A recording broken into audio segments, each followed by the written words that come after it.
Kentucky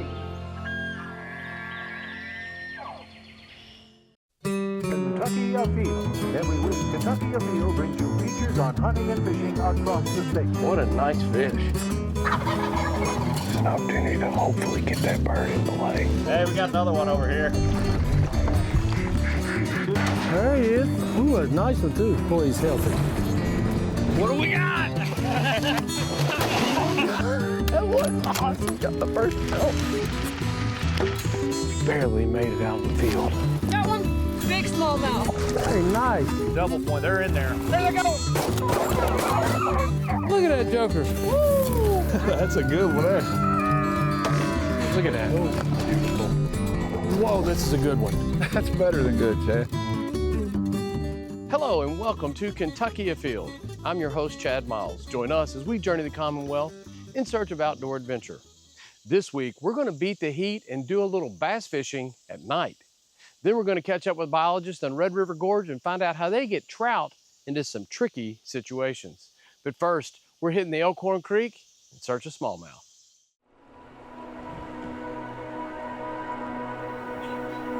The summertime is a great time to be out on the water here in Kentucky, but it can present some challenges with extreme summer heats. It don't mean I have to stay in the house. There's some ways that you can combat the summertime heat, and a few of those are fishing at night, fishing that first couple hours in the morning or in the evening, or like I'm going to do today, and that is float a stream. Gives you the opportunity to be on the moving water. You can get wet. If you need to step in, you can do that. We've chosen a stream today here on the Elkhorn where I have permission to get out and can actually get wet, stand on the bottom, and continue fishing. A few things you need to consider when being out this time of year. First off, make sure that the water is the right level to navigate. If the water is brown and it's churned up, you probably don't want to go. It's an unsafe condition. Today we're looking at about 400 CFS, a little higher than I like to fish it, but it's very safe to be on. Second, make sure you have a PFD. I'm going to be wearing a PFD at all times, and I actually have a backup PFD that's going to be in the boat with me at all times in case I need it. The other thing to consider is proper hydration and protection from the sun. I have a cooler here that's full of water, and I will probably go through every single one of them today. I also have sunscreen. I'm going to be putting sunscreen all over. So these are all some of the things that you really want to consider when fishing from a stream in a kayak where you're on the water. Fishing this way can be a lot of fun. It can be super productive, and there are tons of opportunities here in Kentucky. Hopefully today we can locate some fish, hopefully catching smallmouth bass, long-eared sunfish, Kentucky spotted bass, maybe largemouth, a little bit of everything out here. So I'm super excited. Floating is one of my absolute favorite ways to fish in the summertime. It's a great way to catch fish and stay cool. There are a million ways to fish out here on a creek and stream like this. I'm throwing minnow and crawfish imitators on single hooks, but small crankbaits, topwater baits, live bait fishing, there's so many different ways you can do it. As we pulled up, a guy had a pretty decent little smallmouth that he actually caught on top water.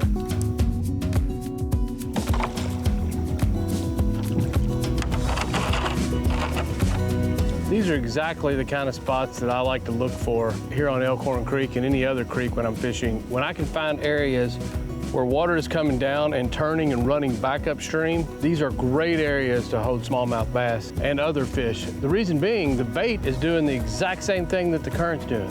It gets pushed down, it circles and comes back around, making it all confused, easy targets for predator fish.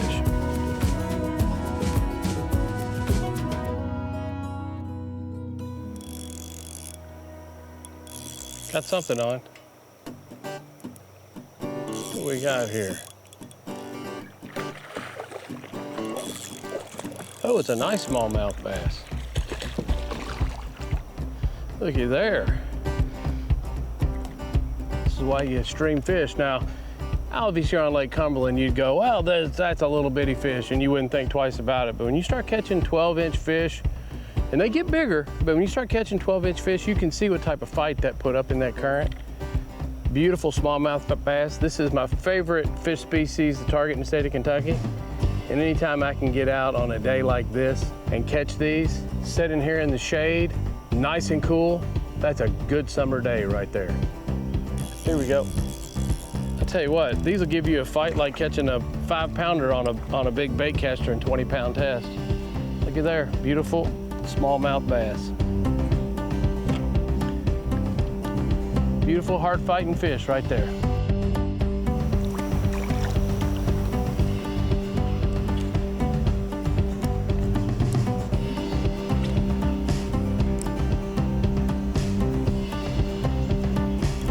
Here we go.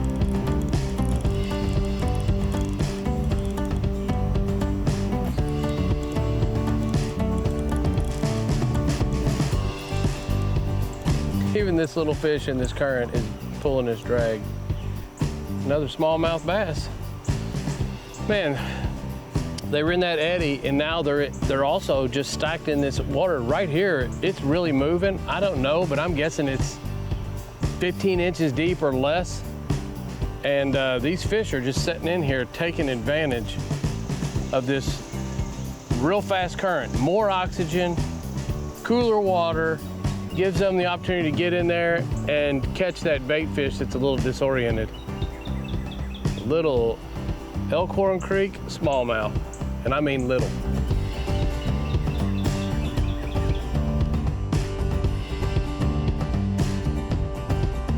Oh, I missed him. Came back and hit it though, got him that time.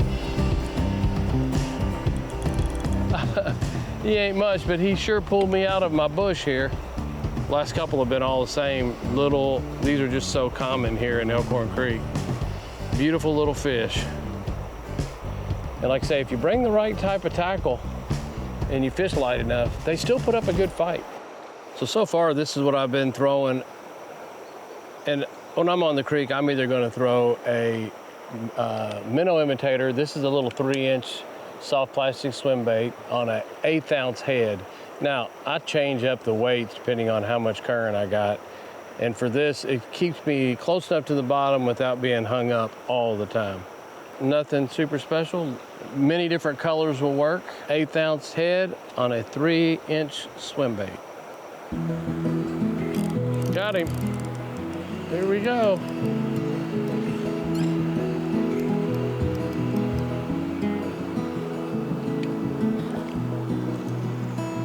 Look at that beautiful fish. So I caught a couple fish here on a swim bait, and you know, I sometimes like to try different tackle and different lures. Well, I've got one of the most common lures known to any bass fisherman, but in a very, very small creek size. And that is, this is a tiny brush hog. Literally, that's how they describe them. If you're a bass fisherman, you've probably seen the brush hog, the big brush hog, which is really big bait, the baby brush hog, which is about half the size of that, and then this, which is half or more or less of that.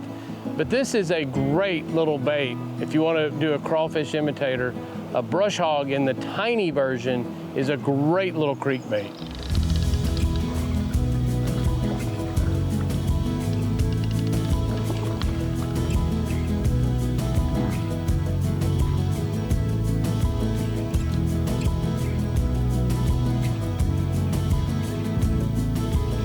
Oh, looky there. A rock bass.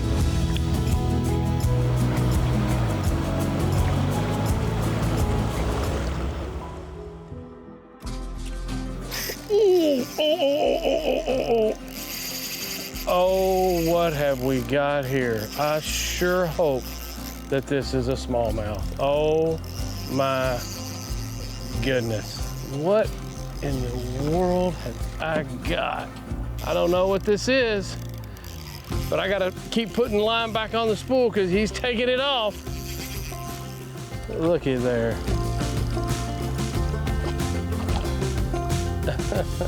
Not exactly what I was after, but Lord have mercy, was that a fight? Oh my gosh.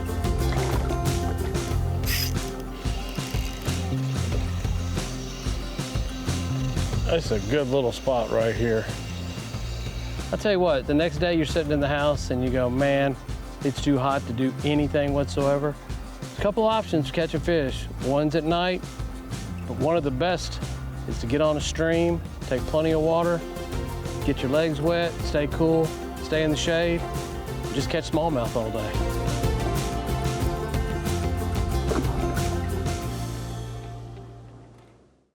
Summertime bass fishing can present some tricky situations here in Kentucky. Between high temperatures and boat traffic, sometimes the best time to fish is at night. Well, if I seem a little more excited and a little more giddy tonight, it's because I'm on one of my absolute all-time favorite lakes, fishing with one of my lifelong fishing partners, Jared Swift. How you doing? Great, wonderful. Dale Hollow Lake, what's this lake mean to you? I've been fishing a long time, since I was 9 or 10 years old, and a lot of memories, and just a wonderful fishery, and get down here with you and chase some brownies around. I'm pretty stoked. Oh yeah, it's gonna be a fun night. You know what? The plan is to be here until daylight, maybe even get on a topwater bite if everything lays down. We're gonna try to get our line stretched. Let's go make it happen. Go find some brownies. Let's do it.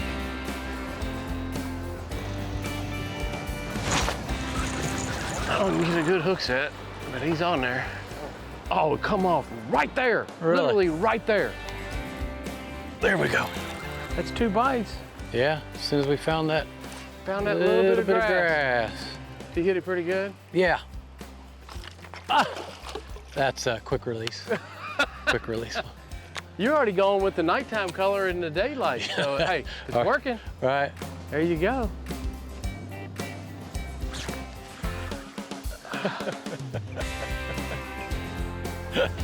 They're playing tricks on us, I ain't setting the hook Chad. hard enough. Playing tricks on us. We come back. Oh, he got him that time. If I set the hook any harder, I'd throw my back out. Yeah. Largemouth. Well, shake that thing off. What do you know? Now, I know the first one I had was a smallmouth. We saw yours, it was a smallmouth. Now, we finally get one to the boat, and it's a largemouth. Hey, I'll take it. There we go, guys. Well, you know what? I love catching largemouth bass, but I believe that's 2 bites in a row have been the wrong color. We're being infested. I can't By handle the green greens. fish. Enough of that. Oh, Got him? Well, you got you another green one. well, this is becoming a problem. We usually come down here for the other color bass, but they're all fun to catch, right? They are. Oh, smallmouth. Sure is. There you go. The old blue bug. Actually, I switched up to a little Oh, you rattle got and a jig, blue yeah. chatterbait, it looks like. Is that what you got? Yeah. Yeah. There you go. First, what is that, our first smallie in the boat? First one in the boat. There you go. Nice job, buddy. Thank you. That's what we came down here for.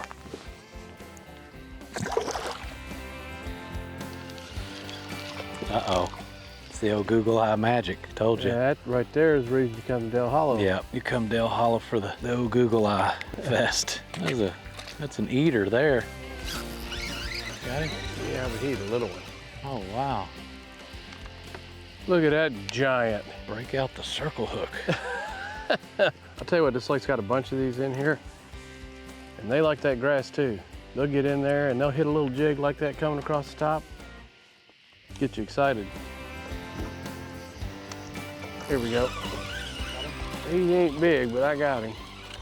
We didn't know what was hitting this. We just knew we were getting bites. It is a smallmouth. There you go. He hit it as soon as it hit the water. And that's what they're coming out of. Yeah. Yep, right out of that grass. That's the grass you want right there. And they're, that's exactly where they're at, right there in it. Oh my gosh. Yeah.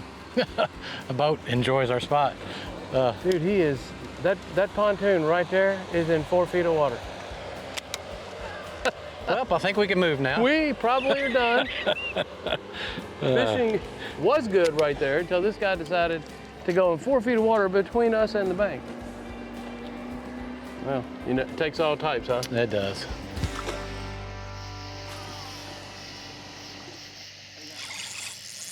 There's a good fish. Maybe I'm crazy. I don't know. Oh my goodness, no, there he That's is. a fish. That must be a largemouth. Yeah, it is a largemouth. I was like, am I asleep or am I? What, you gonna grab this for me, Chadwick? Yep.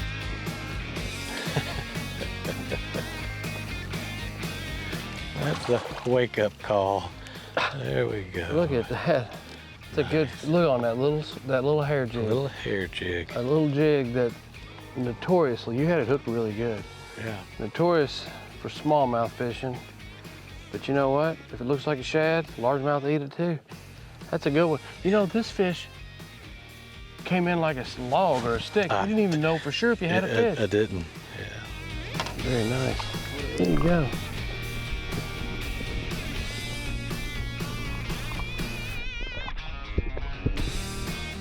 Oh, There we go. 2 in a row. Another largie. I don't know.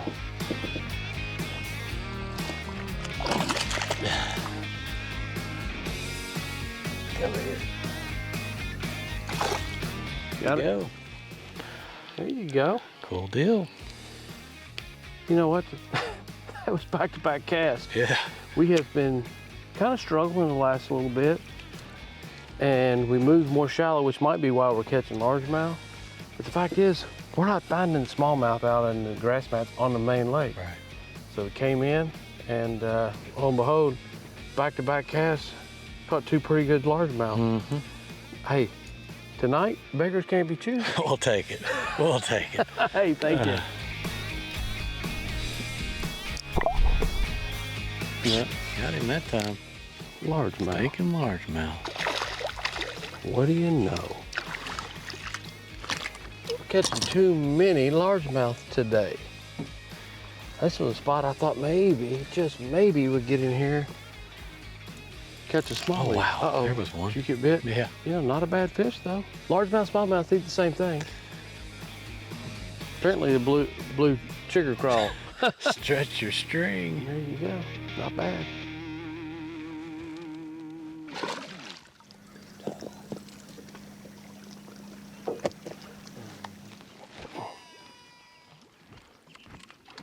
Oh, got him. There you go. Still not the size we're looking for, but it's the action we're looking for. You know, we kept saying last night, you know, if we can make it till morning, there's a chance we may get a topwater bite. It's that time of year. There you go. What we got here? One of those. That might be the smallest smallmouth I've ever caught on topwater. But you know what? They're all fun. When you see them blow up on a lure like that, a lot of fun. There you go, quick release.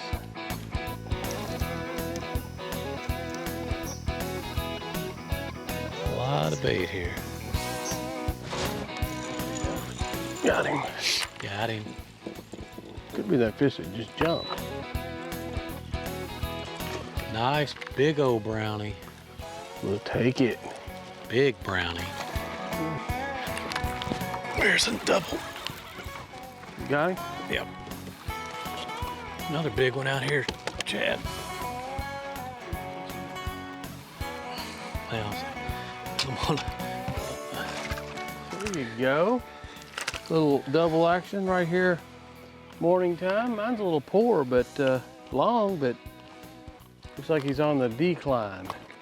Looks like they need a meal, huh? But They were hungry. yeah, you know what though?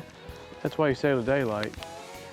Had a little bit of a lull last night. All of a sudden it's picked back up and the old brown fish are biting again. You've been Hey. looking for. Look at that bait pod right there in front of us. Get ready.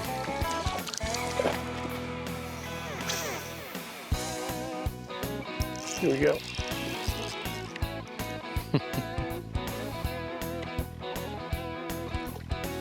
Largemouth. Largemouth. Look at those little bitty hooks I got that thing on.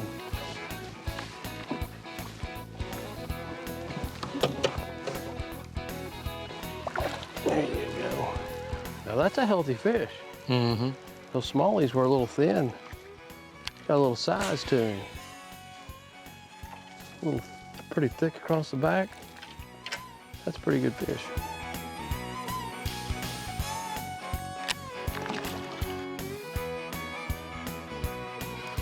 Uh-oh. Uh-oh. Brownie. Big old brownie. I'll get you.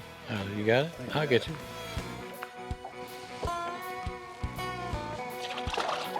Look at that. What a pretty fish. Well, I'll tell you what, this helps scratch my itch a little bit. I probably have to come down there one more time and night fish, maybe go to Cumberland and try to do the same thing. But you know what? November will be here before you know it. Hopefully I have a deer or two in the freezer and get down here and really target some big fat brown fish.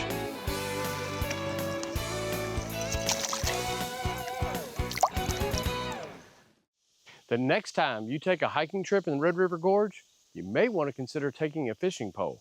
Some of the streams have trout thanks to the hard work of our biologists. So we are down in the Red River Gorge, and we're getting ready to stock rainbow trout here specifically today in the Chimney Top Creek. A couple weeks ago, we backpacked trout into Swift Camp Creek, and then we also stocked them into East Fork, Indian, and Middle Fork Red River. We do that because really there's no easier way to get them down in the creek. You know, these fish need to be in water the whole time. We can't drive the truck right down to the creek, so putting them in a bag with water and hiking them down is the next best option. The journey of these fish really starts at Wolf Creek National Fish Hatchery. They're our federal partners in this. They raise the fish, and what happens in this particular instance today is a couple of guys out of my office drove from Moorhead all the way down to Wolf Creek Dam, picked up these fish, and now they're bringing them all the way back to Red River Gorge. When they get up here, we're going to look at the data, see the number of fish in a pound of fish. And that kind of tells us how many fish we need to put in a bag. We count those out into a bucket. We put it into a plastic bag, pump pure oxygen in that plastic bag, seal it off with some castration bands, which prevents any air from getting in and hopefully any air or water from escaping. They're put on your back, and then from there, the clock is ticking. We got to get them down to the stream as quick as we can and got to get them out into the water as quick as we can. These backpacking trips are fun for a lot of folks. You know, we get a lot of folks from the department, volunteers from different hunting and angling groups, community colleges, that sort of stuff that come out and help us because it's a unique opportunity where you get to put fish on your back and hike them down and release them into streams. And in the past, we've gotten with different state agencies like Department of Juvenile Justice has brought kids out to do this before, angling groups like Bluegrass Trout Unlimited. Today here at Chimney Top, we have one of the community colleges is coming out, and then also the backcountry hunters and anglers are coming out to help us today. Really, without the help of the volunteers, we can't do this. You know, we just don't have enough staff in my office, especially to handle stocking these several hundred fish we're about to stock today. I've been fly fishing since I was 18 years old. My interests have always revolved around being outside in nature, and it's wonderful to fish. It's even more wonderful to get into the backcountry a bit and be able to have an experience alone in the water. Kentucky Afield had done a program several years back about the few streams in the state that require hiking the fish in. So for the last several years, I've been trying to get on board and meet with the volunteers and find a chance to pack in fish myself. It's a really neat experience, and I certainly hope to do it again. I think I'll just keep popping the events on my calendar and come whenever I can. From there, those fish, because they've been raised their whole lives at Wolf Creek Hatchery, they naturally are schooling up together, and they just kind of stay together in this big mass for a little while. But slowly through the course of the rest of today and definitely into tomorrow, they'll split up and kind of get out on their own and start adapting to that wild diet. Why put all this effort in? For those adventure anglers. These aren't your normal pull up, walk 10 steps, cast a line in. You got to put some effort in. You got to hike down to these streams. You got to do some research. You got to be quiet. The reward for your effort is not only just the fish, but just the beauty of what surrounds us. These are unique opportunities, not necessarily just for us in the Northeast District, but unique across the state. You know, there's only one Red River Gorge, and there's only a handful of these streams that we stock. It's an opportunity for us to, reach another group of our constituents as far as anglers go. Now let's check in and see who else has been out having fun in this week's Ones That Didn't Get Away. Check out 4-year-old Zane Allen in this nice smallmouth bass that he caught on Lake Cumberland using a white paddle tail swim bait. Nice job. Check out this smile on 3-year-old Eliana Crane's face. She caught this beautiful largemouth bass while fishing at Green River Lake. Congratulations. Here we have 5-year-old Henry Hogue with a nice bass that he caught on light panfish tackle while fishing in Boone County. Make sure you mark your calendars for next Monday night, July the 28th at 7 o'clock for our live question and answer show all about Kentucky Wild. And remember, hunting and fishing on private property is a privilege. Always ask permission and thank the landowner. Until next week, I'm your host, Chad Miles, and I hope to see you in the woods or on the water.